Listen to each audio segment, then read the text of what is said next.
ഒരുപാട് ബിഗിനേഴ്സിന് വാഹനം റോഡിൽ ഓടിക്കുമ്പോൾ ഡ്രൈവിംഗിൽ ഈ ഒരു ആശങ്ക വാഹനം ഓടിക്കുന്നതിനിടയിൽ എപ്പോഴും ഉണ്ടാകും. നിങ്ങളുടെ വാഹനം ഇടത് എത്രത്തോളം ചേരുന്നുണ്ടെന്ന് നിങ്ങൾക്കൊരു സ്വയമായിട്ടുള്ള ഒരു കാൽക്കുലേഷൻ ഉണ്ടാകണം. അപ്പോൾ അതിനുള്ള ഒരു സിമ്പിൾ ആയിട്ടുള്ള ഒരു ട്രിക്ക് നിങ്ങളെ ഞാൻ കാണിച്ചു തരാം. ഇപ്പം നിങ്ങൾ നോക്കി, ഞാൻ എൻ്റെ വണ്ടി ഇടത് സൈഡ് പരമാവധി ചേർത്താണ് നിർത്തിയേക്കുന്നത്.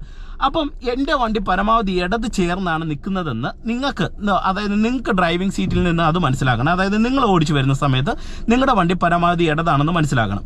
ഇതിന് നിങ്ങൾ ചെയ്യേണ്ടത് വേറൊന്നുമല്ല, ഡ്രൈവിംഗ് സീറ്റിൽ ഇങ്ങനെ ഇരുന്നിട്ട് നിങ്ങളിങ്ങനെ ജസ്റ്റ് ചുമ്മാ നേരെ നോക്കുന്ന സമയത്ത് ഈ ടാറിട്ട റോഡിൻ്റെ എൻഡ് ഭാഗം ഉണ്ടല്ലോ, ഈ ഒരു ഏരിയ നമുക്ക് ഏകദേശം നമ്മളുടെ സ്റ്റിയറിംഗ് വീല് വെച്ചിട്ട് ഈ ഒരു ലെവലിലാണ് കാണുന്നതെങ്കിൽ നമ്മൾ ഈ റോഡിൻ്റെ എൻഡ് ചേർന്നാണ് വണ്ടി നിൽക്കുന്നത്.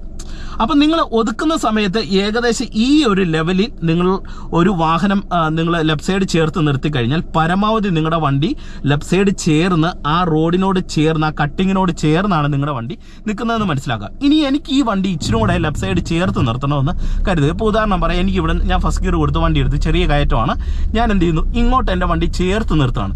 ചേർത്ത് നിർത്തുന്ന സമയത്ത് നിങ്ങൾ നോക്കി, ഈ കോർണർ വെച്ചിട്ട് ഞാൻ ഈ ഒരു ഭാഗം ജഡ്ജ് ചെയ്യാണ്. എന്നിട്ട് എന്ത് ചെയ്യുന്നു, എൻ്റെ വാഹനം ഞാനിവിടെ ലെഫ്റ്റ് സൈഡിലേക്ക് പരമാവധി ചേർത്ത് നിർത്തുന്നു. ഇതുകൊണ്ടോ ഈ ലൈൻസ് വെച്ച്. അപ്പം ഞാൻ വളരെ സേഫ് ആയിട്ട് എൻ്റെ വാഹനത്തെ ഇടത് സൈഡ് ചേർത്ത് പാർക്ക് ചെയ്തേക്കാണ്. അപ്പം ഇങ്ങനെ നിങ്ങൾ ശ്രദ്ധിച്ചു കഴിഞ്ഞാൽ ഇപ്പം എതിരെ ഒരു വാഹനം വരുന്നുണ്ട്, അപ്പം ഞാൻ സൈഡ് കൊടുക്കുന്നതുകൊണ്ട് ഇവിടെ ഞാൻ ചേർത്ത് പിടിച്ചു, ഇതിന് വെളിയിൽ ആ വാഹനവും പോയി, വളരെ സേഫാണ്. അപ്പം നിങ്ങൾ എന്ത് ചെയ്യണം, എതിരെ വണ്ടി വരുന്ന സമയത്ത് നിങ്ങൾ ഇത്രയും പരമാവധി ലെഫ്റ്റ് സൈഡ് ചേർത്തോ, ഒരു തരത്തിലുള്ള പ്രശ്നവും വരത്തില്ല. നിങ്ങൾക്ക് വളരെ സേഫായിട്ട് തന്നെ വാഹനം ഡ്രൈവ് ചെയ്ത് പോകാനായിട്ട് കഴിയും. അപ്പോൾ എന്ത് ചെയ്യണം, വണ്ടി ഡ്രൈവ് ചെയ്യുന്ന സമയത്ത് ഈ ജഡ്ജ്മെൻറ്റും ഒപ്പം തന്നെ ഈ ജഡ്ജ്മെൻറ്റും നിങ്ങൾ പ്രധാനമായിട്ട് ഡ്രൈവിങ്ങിൽ ശ്രദ്ധിക്കുക. ഒപ്പം തന്നെ നിങ്ങൾ ശ്രദ്ധിക്കേണ്ട അടുത്തൊരു പോയിന്റ് എന്ന് പറയുന്നത്, വാഹനം ഓടിക്കുന്ന സമയത്ത് പരമാവധി നിങ്ങളുടെ വാഹനം ലെഫ്റ്റ് സൈഡ് ചേർന്ന് തന്നെ ഡ്രൈവ് ചെയ്യാനായിട്ട് ശ്രമിക്കുക. അപ്പോൾ ഇത്രയും കാര്യങ്ങൾ നിങ്ങൾ ഡ്രൈവിങ്ങിൽ ശ്രദ്ധിച്ചു കഴിഞ്ഞാൽ നിങ്ങളുടെ ഒരു വാഹനം എതിരെ വരുന്ന വാഹനത്തെ പോയി ഇടിക്കുമോ അല്ലെങ്കിൽ തട്ടുമോ എന്നുള്ളൊരു പേടി നിങ്ങൾക്ക് ഒഴിവാക്കിയിട്ട് ഒരു വാഹനം ഡ്രൈവ് ചെയ്യാനായിട്ട് കഴിയുന്നതാണ്.